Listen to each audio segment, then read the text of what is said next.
પકડે છે વિમાનમાં.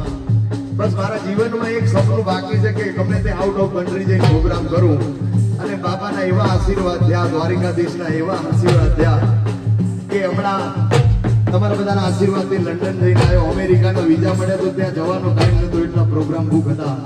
અને હજી મારો દ્વારકાધીશ ફરી પાછો આજે કેટીમાં લાઈવ છે ને કહું છું કે ઓસ્ટ્રેલિયા, કેનેડા, અમેરિકા, યુકે અને ન્યુઝીલેન્ડ આ બધા દેશમાં જશું, પરવાડી કોસ્ચ્યુમમાં પ્રોગ્રામ કરશું અને સમાજ શું છે, સંસ્કૃતિ શું છે એ દુનિયાને દેખાડશું. એવા બાપુ દ્વારકાધીશના અને આપના આશીર્વાદ છે. માટે સાહેબો રે ગોવાળીઓ રે મારો વાદળનો ગોવાળો